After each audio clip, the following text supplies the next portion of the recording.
오늘 이 시간 성경 인물 아카데미 세 번째 시간을 갖겠습니다. 오늘 우리가 함께 공부할 사람은 라멕입니다. 주제를 하나님이 없는 세속 문화라고 그렇게 정했습니다. 가인을 통해서 이 세상에 세속 문화가 들어오게 되었다라는 의미일 수 있습니다. 오늘 하나님께서 우리에게 주시는 말씀을 먼저 읽도록 하겠습니다. 창세기 4장 23절, 24절 말씀인데 23절부터 함께 읽겠습니다. 라멕이 아내들에게 이르되 아다와 실라여 내 목소리를 들으라. 라멕의 아내들이여 내 말을 들으라. 나의 상처로 말미암아 내가 사람을 죽였고 나의 상함으로 말미암아 소년을 죽였도다. 가인을 위하여는 벌이 7배일진데 라멕을 위하여는 벌이 77배 1이로다 하였더라. 우리는 가인이 동생 아벨을 죽인 후에 그가 하나님의 곁을 떠났다는 사실을 알고 있습니다. 그는 아담, 하와를 떠나서 사실 그것은 하나님 앞을 떠난 건데 하나님 앞을 떠나서 에덴 동쪽 놋 땅에 거하게 됩니다. 그 창세기 4장 16절은 그 사실을 분명하게 기록합니다. 가인이 여호와를 떠났다. 그리고 요단 동쪽 놋 땅에 거주했다라고 그렇게 기록을 합니다. 그리고 그 가인이 아내와 동침해서 이제 아들들을 낳습니다. 그래서 그 가인의 후예를 이렇게 성경은 기록하죠. 창세기 4장 16절부터 18절 말씀인데 가인이 에녹을 낳고 그리고 이랏, 무후야엘, 무드사엘 후에 라멕이 태어나게 됩니다. 가인은 여호와 하나님 앞을 떠나서 제 갈 길로 가게 되죠. 다시 말하면 가인의 후예들은 하나님과 관계없는 삶을 삽니다. 그런데 우리가 알고 있듯이 아벨이 죽은 후에 하나님께서는 그 아벨 대신의 씨를 세상에 주셨다고 말씀하시면서 셋이 이 세상에 태어나게 하셨지 않습니까? 셋의 후예는 이렇습니다. 아담 그리고 아벨이 죽은 후에 에노스가 태어나게 되죠. 게난, 마하랄렐, 야렛, 에녹, 무드셀라, 라멕, 노아 이렇게 출생하게 되죠. 창세기 5장 9절부터 31절까지는 셋의 후예를 기록하고 있습니다. 여기서 보면 에녹이 등장하고 라멕도 등장합니다. 근데 가인의 후예에 있어서 에녹과 라멕, 그 셋의 후예에 있어서 에녹과 라멕 동명이인입니다. 다른 사람들이죠. 그 가인의 후예의 첫 번째가 에녹이잖아요. 네. 그리고 그 끝에 보면은 라멕이 있지 않습니까? 그죠? 가인의 후예에 보면은 그런데 셋의 후예도 에녹과 라멕이 있죠. 그래서 혹자는 오해하기도 합니다. 그 가인의 후예의 라멕을 통해 노아가 태어난 것으로 라멕의 아들이 노아인 것으로 오해를 해요. 근데 지금 우리가 본문에서 지금 다루고 있는 라멕은 가인의 후예인 라멕은 그 노아의 아버지가 아닙니다. 그는 하나님을 떠난 하나님 앞에서 사라진 제 갈 길로 간 다시 말해서 이 세상 문화를 시작한 하나님 없이도 그 세속 문화가 시작이 되는데 그 문화를 시작한 라멕에 우리는 오늘 초점을 맞추어서 말씀을 하려고 하는 거죠. 그 가인이 아벨을 죽인 후에 우리가 알고 있듯이 가인 계열과 셋의 계열이 완전히 구분이 됩니다. 그래서 사실 성경 기록을 보면 가인의 후예, 앞서 우리가 그 6명을 언급하잖아요. 가인, 에녹, 이랏, 무후야엘, 무드사엘, 라멕. 그리고 이 뒷부분이 사실 기록이 되지 않아요. 물론 라멕 후에 그 모두가 죽었다, 후예가 사라졌다라고 말하기는 힘들겠죠. 왜냐하면 그 이후에 이 세속 문화, 물질 문명이 계속 발전한 걸로 봤을 때는 라멕 이후에도 그 후예가 계속 뻗어갔을 것입니다. 그렇지만 성경은 그들의 이름을 기록하지 않습니다. 하지만 그 셋 후에 아담, 셋, 그리고 에노스 쭉 가잖아요.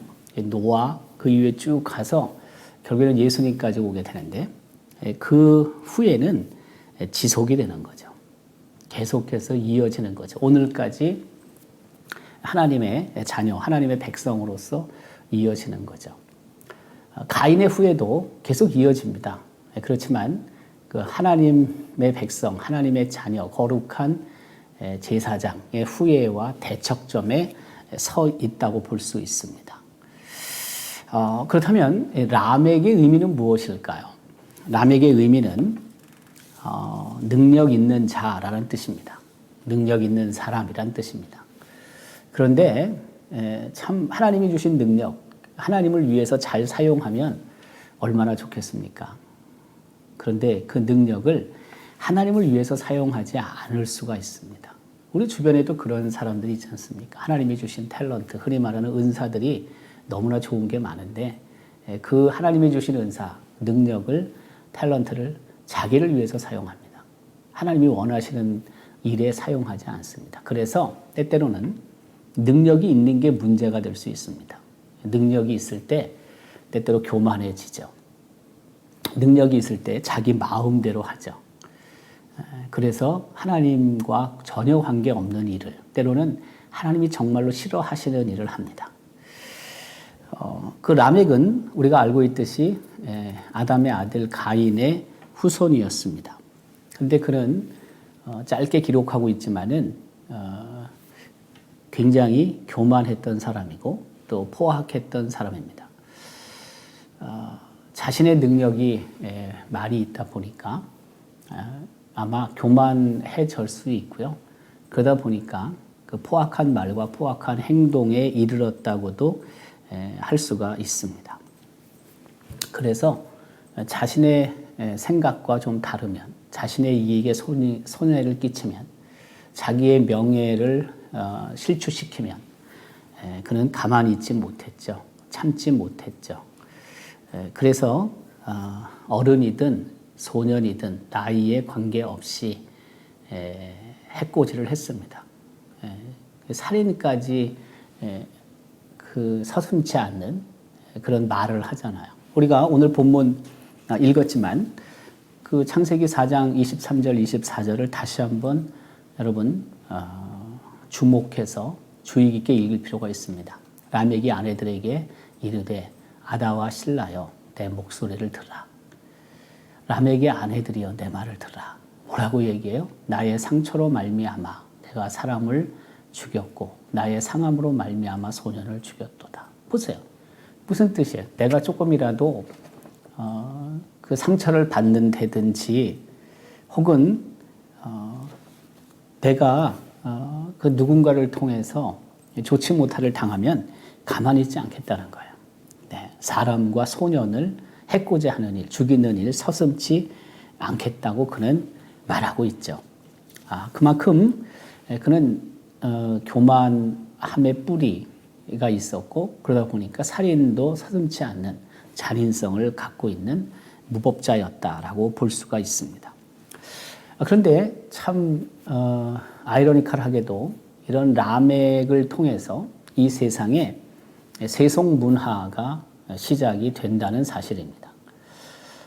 사실 하나님이 주신 능력, 그 탤런트를 정말 잘 사용을 해서 하나님의 이름을 높여드리고 하나님의 나라를 이 땅에 이루어가는 일을 하면 얼마나 좋겠습니까? 그런데 이 라멕과 그의 아들들은 오히려 하나님을 떠난, 하나님과 전혀 관계없는, 아니 하나님이 싫어하시는 하나님과 정반대의 사회를 구성해 간다는 것입니다.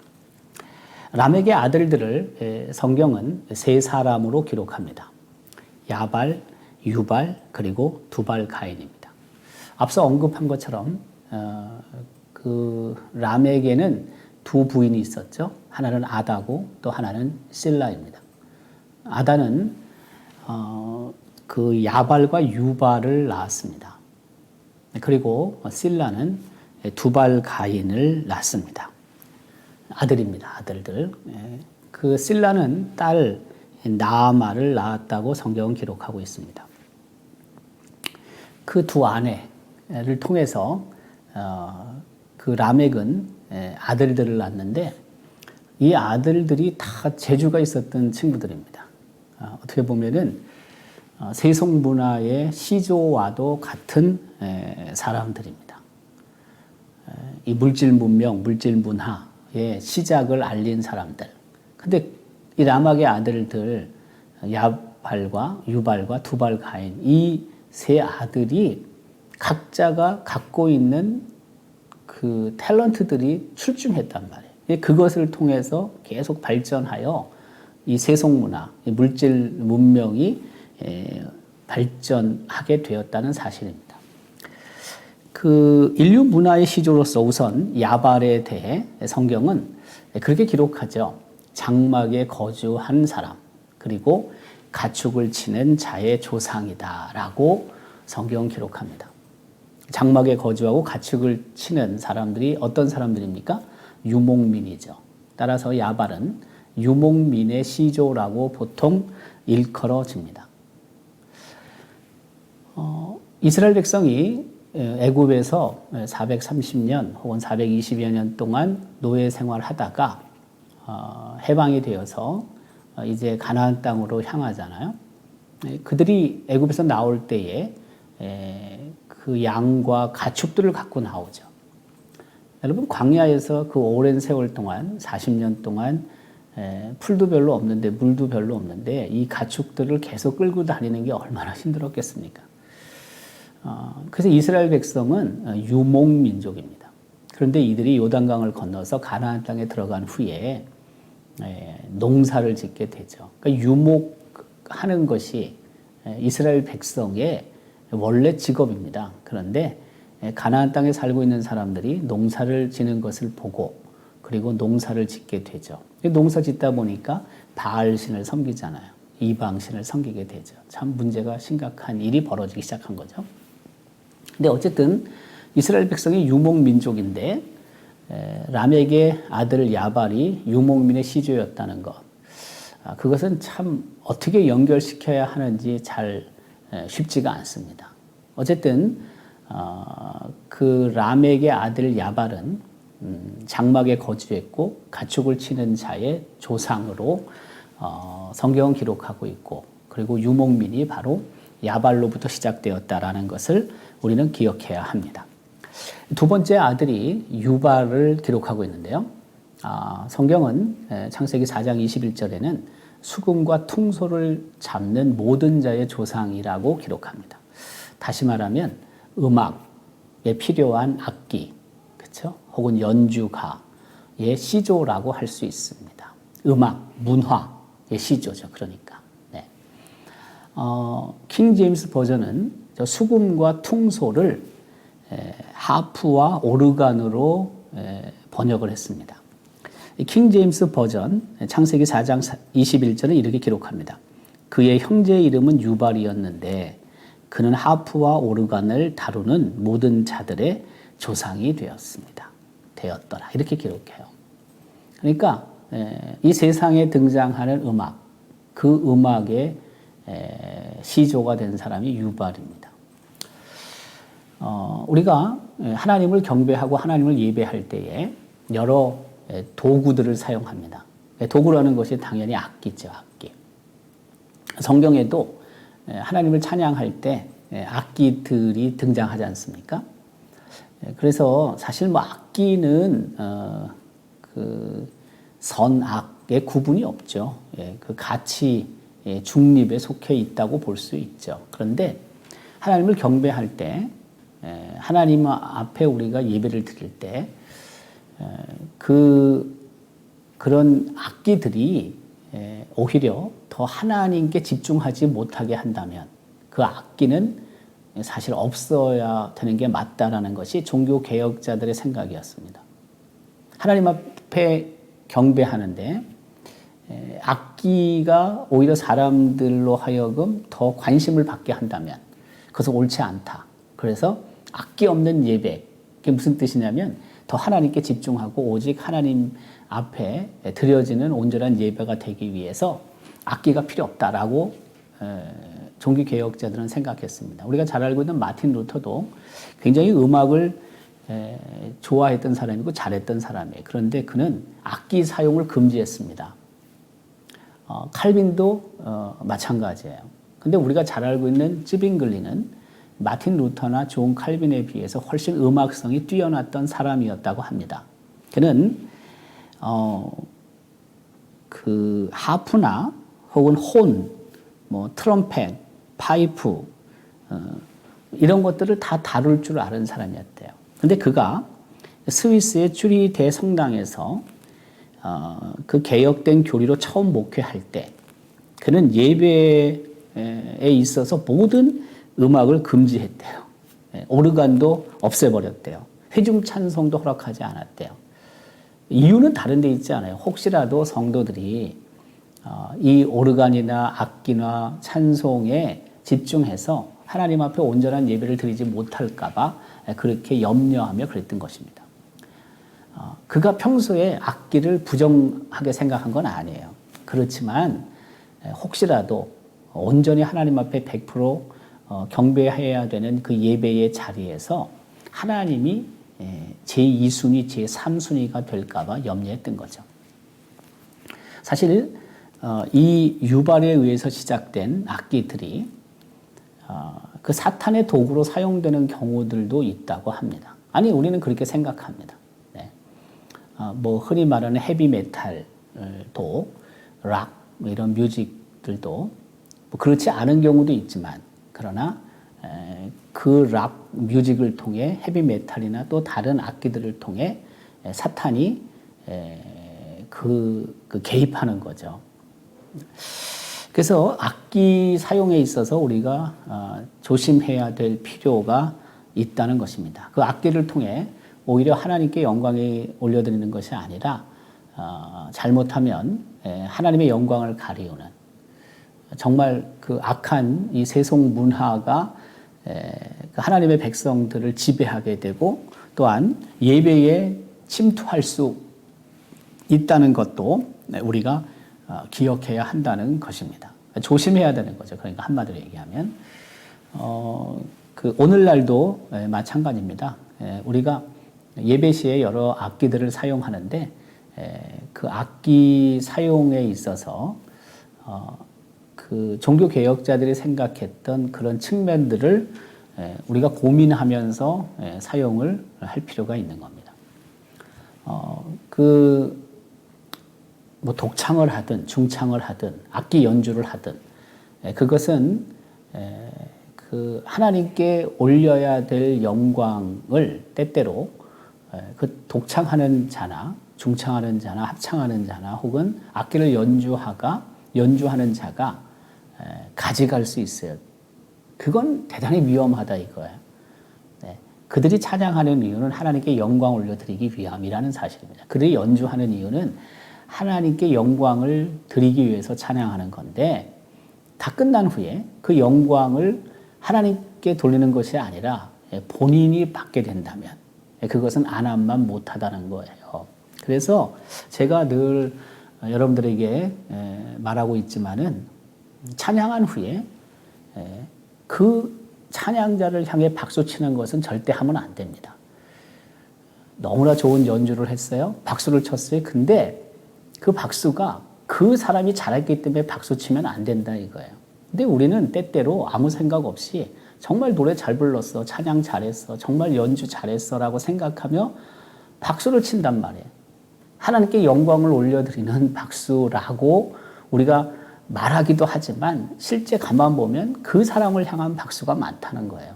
그래서 그래서 찬양한 후에 박수를 금지하는 거예요. 혹시라도 만에 하나 그 박수가 하나님께 가는 게 아니라 그 찬양한 사람, 연주한 사람에게 갈까봐 애초부터 박수를 금지하는 겁니다. 그러면 그 사람도 혹시라도 그 받게 되는 그 찬사로 인한 상처가 없을 수 있거든요. 미연히 방지하는 거예요. 그 찬양한 후에 혹은 뭐 연주한 후에 박수가 없으면 좀 덤덤해요. 예. 그렇지만 그게 안전하다 이거예요. 예. 종교개혁자들은 바로 그런 의미에서 그 여러 악기들의 예배시 사용을 금지했다는 사실을 우리가 잊지 말아야 한다는 것입니다.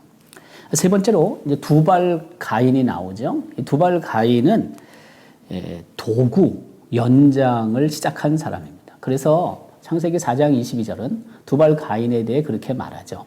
구리와 철로 여러 기구를 만든 자다.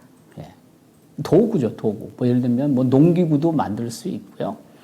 또 구리와 철, 동철을 갖고 하다 보니까 무기도 만들 수 있죠.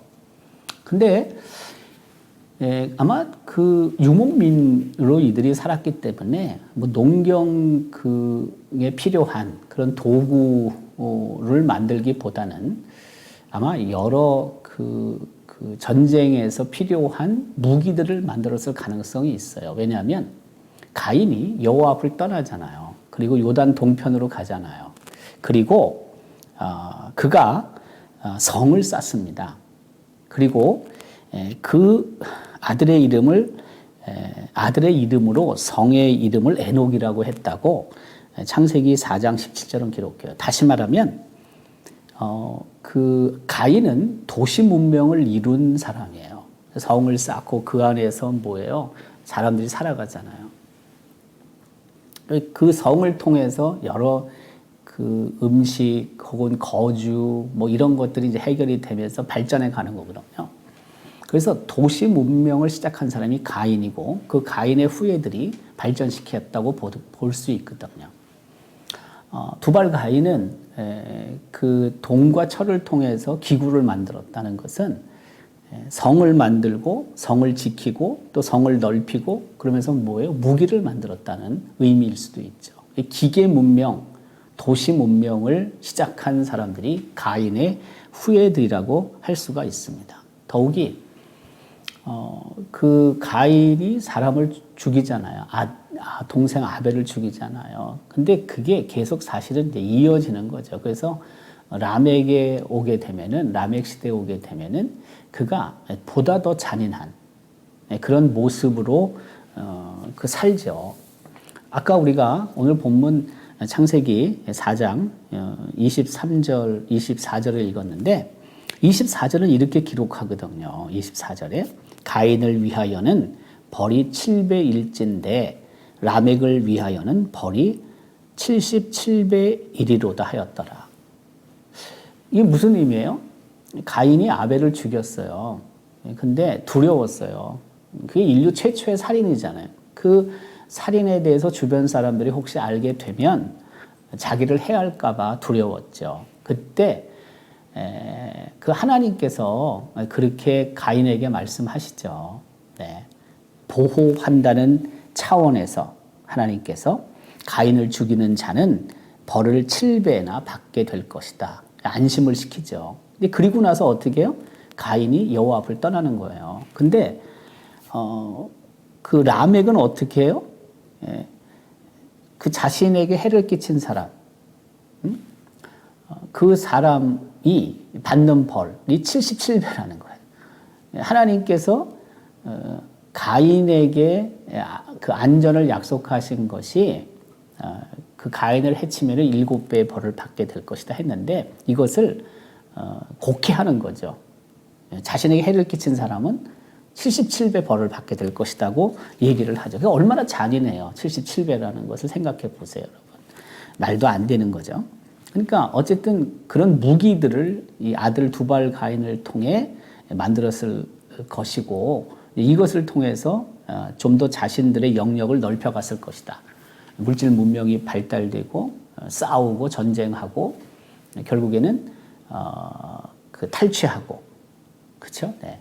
넓혀가고, 그래서 물질 문명과 세속 문화가 이런 무기를 통해서 점점 넓혀지고 발전했을 것이다라고 우리는 추측할 수 있는 것이죠. 가인이 최초의 도시를 만들고 그 도시가 확장되는 데에 이 두발 가인의 무기가 아주 유용하게 사용이 됐을 거다라고 추측할 수 있다는 것입니다. 자, 어쨌든 이 가인의 후예 라멕의 아들들을 통해서 이제 세속 문화가 본격적으로 구체적으로 확산이 되기 시작하고 또 구체적인 그림을 가져가기 시작하는 거죠. 사실 라멕의 아들들이 유발 그리고 또 그 아들 야발 그리고 두발 가인 이거 원시 문화입니다만은 원시 문화죠. 근데 이 원시 문화가 어떻게 돼? 점점 발전해 간다는 것을 우리가 알 수 있습니다. 세 번째 이 중요한 라멕에 있어서의 범죄는 일부 다처제를 시작했다는 것입니다. 일부 다처제를 앞서 우리가 언급을 했지만 라멕이 아내가 둘이 있다고 그랬잖아요.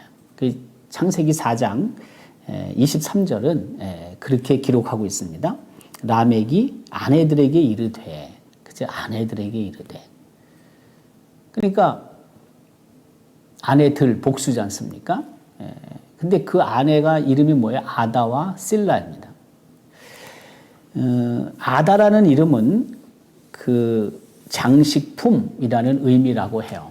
아름다운, 사랑스러운이라는 의미라고 합니다.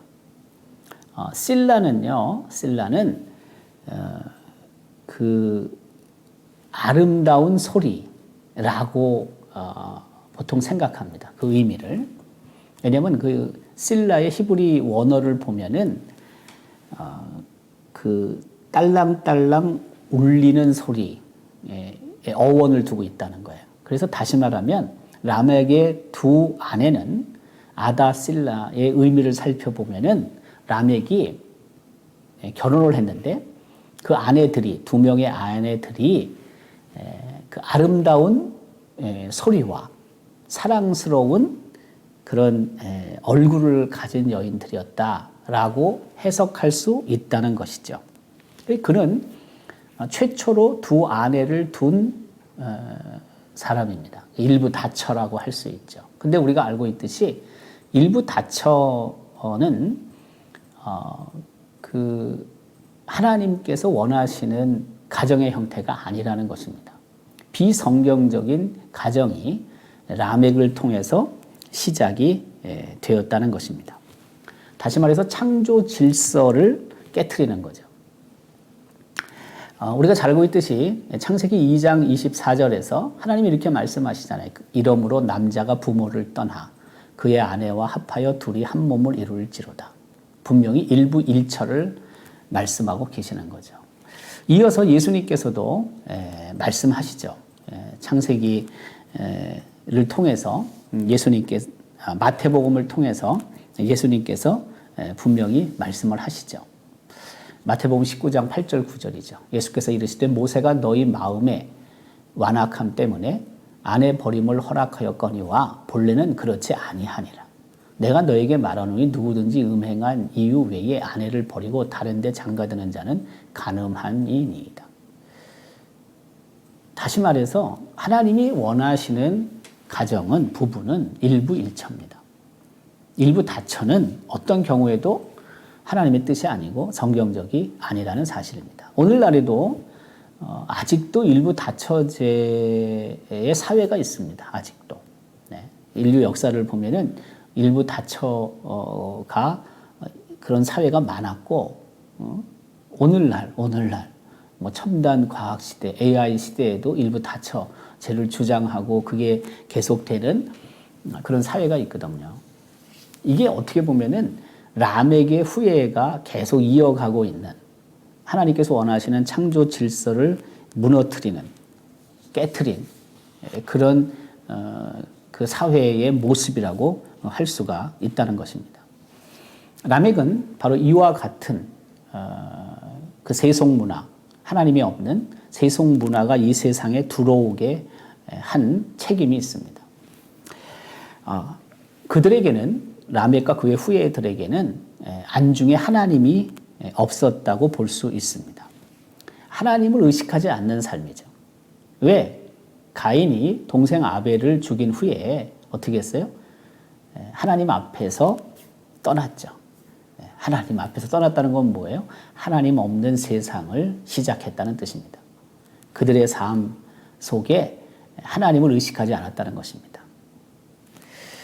그러다 보니까 어떤 일이 벌어지냐면 이 세상이, 그들이 머무는 세상이 잔인한 경쟁 사회로 바뀌게 되는 것입니다.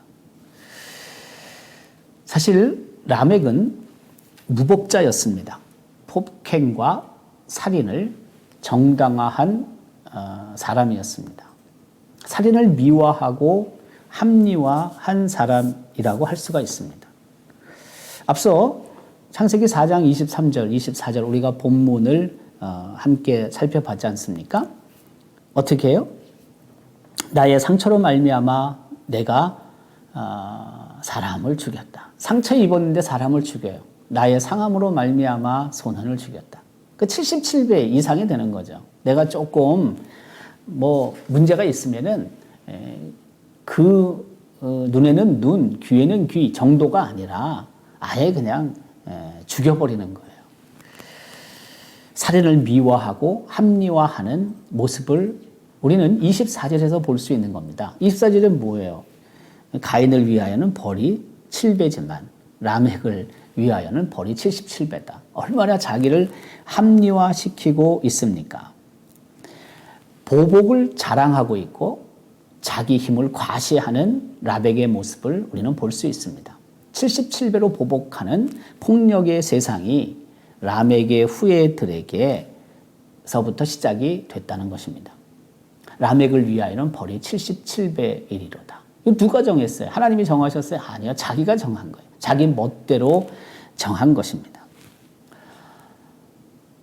그 가인의 후예들의 삶은 바로 이와 같은 그 무법, 하나님이 정하신 법을 깨트리는, 그리고 그 폭행, 살인을 미화하고 합리화하는, 자기 힘을 과시하는 그런 세상을 만들어가고 있는 것입니다. 요즘 그 학교 폭력이라는 것이 다시 부각이 되고 있지 않습니까? 학폭이라고 보통 말하죠. 사실 그 학교 폭력이 자랄 수 없는 토양을 만들어야 하는데 우리가 그렇지 못해요. 제가 중학교, 고등학교 다닐 때가 벌써 40여 년, 50년은 안 됐지만 거의 근접하거든요. 그러니까 40년 전에 고등학교를 저는 다 마쳤으니까. 근데 그때도 학교 폭력이 있었죠? 왜 없어요? 네. 그 흔히 말하는 서클이라고 얘기를 하죠. 서클. 그때는 일진이라는 표현보다는 그 서클 안에 있는 친구들이 그렇게 나름대로 폭력을 휘둘렀죠. 단체로 있다 보니까 그 여러 명이 나름대로 그 구성이 돼서 학교 안에서 폭력을 저지를 때 그것을 어떻게 제어하기가 힘들죠. 네. 근데 이제 그게 이제 계속 이어지고 있는 거 아닙니까? 오늘날에도 있지 않습니까? 네. 오늘날에는 흔히 말하는 왕따 뿐만이 아니라 아이들 때리고 또 그런 여러 가지 뺏고 하는 일들이 벌어지고 있지 않습니까? 네. 그래서 어떤 사람은 우리 사회를 폭력 사회라고 말하는 사람도 있습니다. 근데 이 폭력 사회라는 것은 라멕의 후예들이 이어온 사회라고 말할 수 있습니다. 그 학폭, 그 학교 폭력, 그 상태의 특징이 있대요. 첫째는 뭐냐면 그 학폭의 최초 발생이 그 저연령화, 그러니까 더 이제 어린 애들부터 시작이 된다는 거예요. 특별히 중학교에서 가장 심각한 수준으로 발생을 하고 있고, 그리고 이 학교 폭력은 지속적이고 반복적으로 이루어진다는 거예요. 뿐만이 아니라 피해자와 가해자가 악순환을 이룬다는 거예요. 나중에 가서는 가해자 피해자가 누군지 구분이 잘 안 된다는 거예요. 마지막으로는 학교 폭력의 집단화를 전문가들은 얘기합니다. 이게 무슨 뜻이에요? 나는 거기에 개입하고 싶지 않아도 그냥 물려 들어가는 경우들이 생긴단 말이에요. 그러니까 학교 폭력이 자랄 수 없는, 사회 폭력이 자랄 수 없는 토양을 만들 필요가 있는데, 이 폭력은 오늘날 부각되는 게 아니라 이미 오랜 뿌리를 갖고 있다라는 것입니다. 법을 어기고, 그리고 폭력을 미화하고 합리화하는 람에게 모습에서 시작이 됐다라는 것을 우리는 기억해야 합니다. 두 번째, 그 잔인한 경쟁 사회가 이 라멕을 통해서 시작이 됐는데, 그것은 하나님의 보호가 아니라 스스로 자기를 지키며 자기 뜻을 관철하려는 인간적인 노력의 반영이다라는 것입니다. 가인이 아벨을 죽였습니다. 하나님께서 가인을 보호해 줄 것을 약속하셨습니다. 가인을 해하는 자가 7배 하나님이 벌하시겠다 하는 것은 하나님의 약속입니다. 근데 라멕은 77배로 벌하겠다. 이거 누가 결정한 거예요? 하나님께서 결정하신 게 아닙니다. 라멕 스스로 결정한 겁니다. 라멕은 스스로의 힘으로 복수를 결정한 것입니다. 전혀 하나님과 관계없는 그런 결정을 하고 그것을 집행하는 모습을 우리는 볼 수가 있습니다. 자신의 능력을 과신하고 그리고 그 자신의 능력을 통해 폭력화되는 그런 모습을 우리는 라멕의 후예를 통해서 볼 수 있다는 사실입니다. 그 라멕이 얼마나 자기의 능력을 과시하고 있는가 하면은 오늘 본문 그 23절도 우리는 통해서 알 수 있습니다. 라멕이 아내들에게 이르되, 그죠? 네. 아다와 실라여, 내 목소리를 들으라. 라멕의 아내들이여, 내 말을 들으라. 모아놓고 이야기하는 거예요. 내가 이렇게 힘이 있다는 거예요. 응? 자랑하잖아요. 사람 죽인 거를. 내가 사람을 죽였다. 소년을 죽였다. 들으라는 거예요. 아내들에게. 과시하는 거죠. 어떤 의미에서는 아다와 실라 두 부인에게 경고하는 것일 수도 있습니다. 네. 하나님의 보호가 아니라 스스로 지키고 스스로 결정하고 스스로 징계하는 그런 사회. 어떻게 보면 잔인한 사회의 시작이 라멕으로부터 시작이 되었다는 것입니다. 또 하나는 물질 문명이 어쨌든 발전하게 되는데요. 근데 하나님 없이 번영하는 세상 속에서 이 세상의 물질 문명이 엄청나게 발전하고 있다는 것을 우리는 이 본문을 통해 알 수 있습니다. 물론 아까 얘기한 것처럼 야발, 유발, 그리고 두발, 가인 이들이 여러 부분에 있어서 시조잖아요. 원시 문명이고 원시 문화긴 하지만 그러나 이들을 통해서 물질적이고 쾌락적인 가치관이 들어오게 됩니다. 그러니까 그 이전까지는 그런 부분이 없어요. 네, 그냥 가인이 아벨을 죽였고 시기하는 마음으로 그러고 나서 이제 아들들이 태어나잖아요. 그러다 라멕에 이르게 되고 라멕의 아들을 통해서 보다 물질적이고 보다 그 쾌락적인 가치관이 들어오는 거예요. 그게 왜 그랬을까요? 그 이유는 하나님 앞을 떠났기 때문에 그래요. 하나님 앞을 떠나서 한 세대, 두 세대, 세 대에서 이렇게 쭉 지나다 보니까 이젠 정말 하나님의 안중에 없죠. 네. 하나님 전혀 의식하지 않는단 말이에요. 어떻게 보면 하나님을 몰라요. 그러다 보니까 이런 세상적인 세속적인 그런 가치관들이 삶을 지배하게 되는 겁니다. 각종 음악과 문학 이런 것들도 하나님과 전혀 관계없는데 사용이 되는 거죠. 흔히 말하는 그 사탄적인 그런 문화가 악이 지배하는 그런 문화가 시작이 되는 것입니다. 그래서 점점 하나님으로부터 더 멀어져 가는 세상이 만들어지는 것이죠. 너무나 안타깝긴 하지만 그러나 이런 일이 발생하고 있다는 것을 우리는 기억해야 합니다. 그 발전하고 발달하는 인류 문명의 관점에서 보면 만약 그 안에 하나님이 없다는 그런 세속 문화로 관점으로 보면은요, 이 라멕은 정말 추앙받아야 될 사람이고 또 그의 아들들 야발과 유발과 두발 가인은 칭송받아야 될 사람들입니다. 그렇지만 그 하나님의 그 나라의 관점에서 보면, 그 성경적인 관점에서 보면은 이들을 통해 하나님 없이도 물질 문명이 발달하고 더욱 하나님과 멀어지는 그런 안타까운 세상을 우리가 보게 되는 거죠. 결국에는 하나님의 백성들, 하나님의 자녀들, 거룩한 제사장과 같은 그런 그리스도의 제자들과 또 대조되는 그 무리들이 생겨나는 거죠. 그게 바로 가인의 후예들입니다. 라멕의 후예들입니다. 한 세상 안에서 바로 이 두 무리들이, 후예들이 사실은 긴장 관계에 있는 거죠. 그래서 가인의 후예, 셋의 후예가 이 세상 속에 존재하는 것이고, 그리고 그 서로 대조되는 삶을 갖고 살아가는 것이고, 더 나아가서는 그들이 추구하고 서로가 목표로 삼는 것들이 상당 부분 차이가 있다는 것을 우리는 깨닫게 된다는 것입니다. 첫 번째, 가인의 후예는 어떤 사람들입니까? 교만과 폭력을 예찬합니다.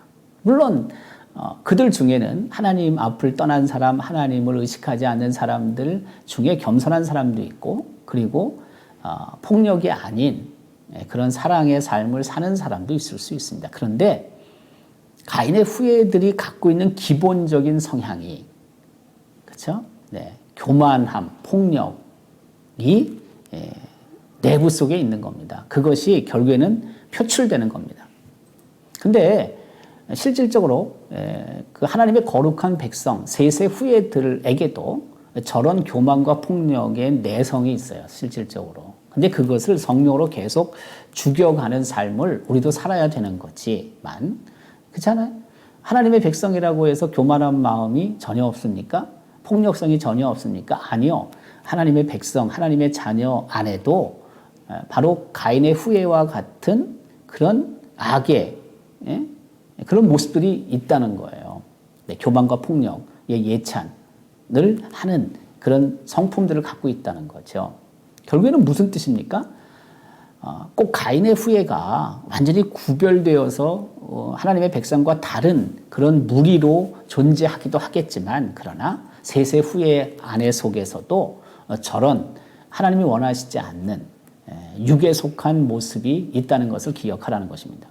가인의 후예가 갖고 있는 또 다른 특징은 거짓과 증오의 세상을 만들어가는 바로 그런 모습들이라는 것입니다. 그래서 우리 안에 거짓과 증오를 더 확산시키고, 그리고 이런 세상이 더 넓혀진다는 것은 가인의 후예가 그만큼 큰 주도적인 역할을 하고 있다는 것을 잊지 말라는 것입니다. 더 나아가서 가인의 후예가 지향하고 있는 세상은 생명을 경시하는 그런 죽음의 세상이라는 것입니다. 죽음의 문화, 죽음의 세상을 이끌어가는 게 바로 가인의 후예가 하는 삶의 모습이라는 거죠. 오늘 본문 창세기 4장 23절 24절에 바로 그 내용을 정확하게 설명하고 있다는 것입니다. 그 본문 2절밖에 안 되지만 저게 별게 아닌 게 아닙니다. 시작이 바로 저랬고, 그 시작이 계속해서 이어지고 있고, 그리고 그 죽음의 문화, 그렇죠? 죽음의 세상, 죄를 통해 죽음이 세상에 들어오고, 그 죽음의 그런 문화와 세상이 계속 확산되고 있고 오늘날에도 지속되고 있다는 것을 우리는 잊지 말자는 것입니다. 두 번째, 우리가 알고 있는 셋의 후예가 있습니다. 셋의 후예는 하나님의 이름을 부른 사람들이라고 할 수 있잖아요. 셋은 아벨이 죽은 후에 대신 씨로 하나님께서 이 세상에 태어나게 한 사람 아닙니까? 대신 씨, 아벨 대신의 씨. 그렇죠? 네. 그 셋의 후예들이 계속 이어지는 것입니다. 하나님의 이름을 부른 사람들, 하나님을 예배하고 하나님을 찬양한 거룩한 사람들이란 뜻입니다. 그래서 하나님의 용서, 하나님의 사랑의 씨가 그들의 심령 속에 있는 것입니다. 지향하는 세상은 용서와 사랑의 그런 세상이다라는 뜻입니다. 하나님을 예배했다는 것, 하나님의 이름을 불렀다는 것, 하나님을 인정했다는 것은 하나님의 주권을 인정하는 사람들의 삶이라는 것입니다. 그래서 용서와 사랑이 넘치는 하나님의 주권을 인정하는 세상, 그 세상은 죽음의 세상이 아니라 생명의 세상을 지향하는 그런 삶이라고 할 수가 있습니다. 오늘날 셋의 후예와 가인의 후예가 함께 삽니다. 내 안에도 가인의 후예적인 요소와 셋의 후예적인 요소들이 있습니다. 그런데 하나님이 원하시고 하나님이 바라시는 세상은 어떤 세상일까요? 말할 것도 없습니다. 그것은 셋의 후예가 가져야 되는 세상이고 또한 생명, 사랑, 용서, 성령이 지배하고 하나님의 주권이 인정되는 하나님의 나라라고 할 수가 있습니다. 그럼에도 불구하고 계속하여 우리의 역사는 가인의 후예, 셋의 후예 그 특징들이 반복되는 그런 패러다임을 갖고 있습니다. 람에게 그 교훈을 통해서 우리가 기억해야 될 것이 있습니다. 그것은 다른 것이 아니라 하나님이 없는 번영도 가능하다는 것입니다. 내가 물질적으로 지금 잘 되고 있다고 해서 내가 꼭 하나님을 존중하고 하나님을 인정하고 하나님의 주권을 내 삶 속에서 인정하며 사는 삶이 아닐 수도 있다는 거예요. 하나님께서 주신 은혜와 복 감사하죠. 그런 번성 번영 감사하죠. 근데 하나님이 주시는 번영도 있지만 하나님이 없는 번영도 있다는 것입니다. 라멕과 그의 후손들을 통해서 우리는 그 사실을 분명히 알 수 있다는 것입니다.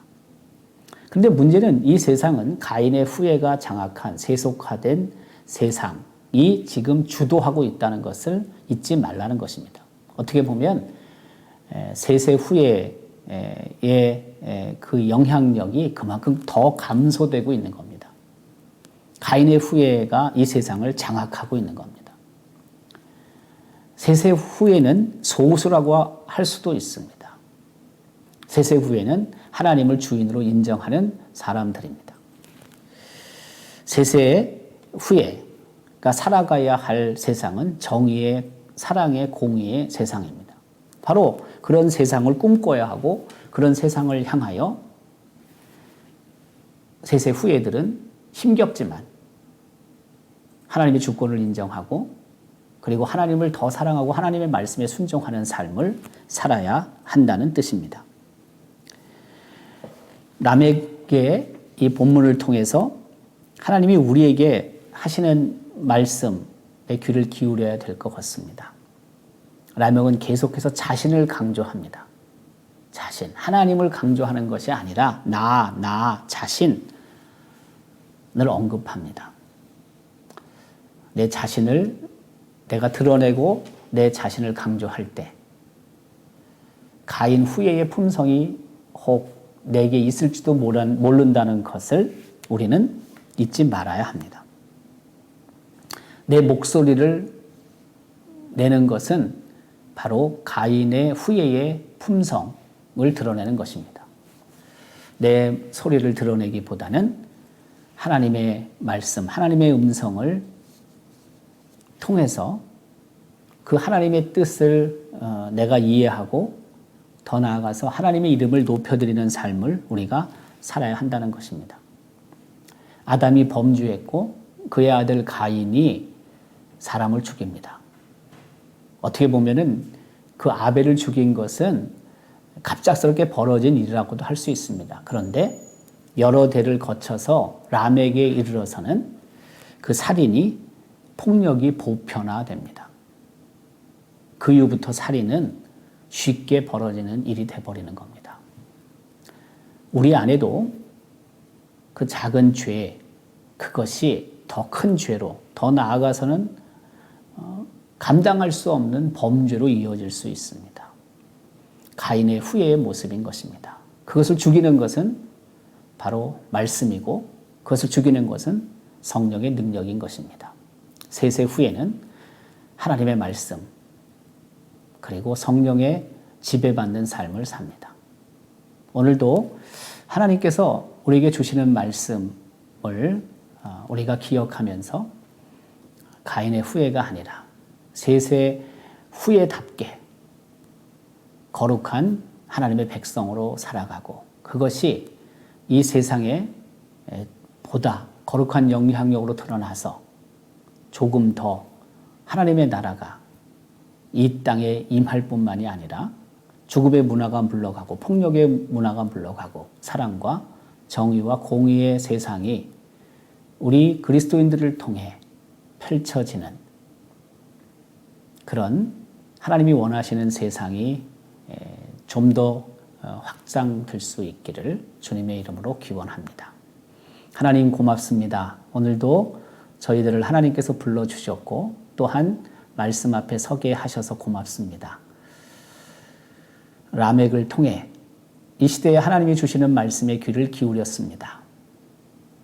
하나님 없이도 번성할 수 있다는 사실, 번영할 수 있다는 사실을 우리가 깨닫습니다.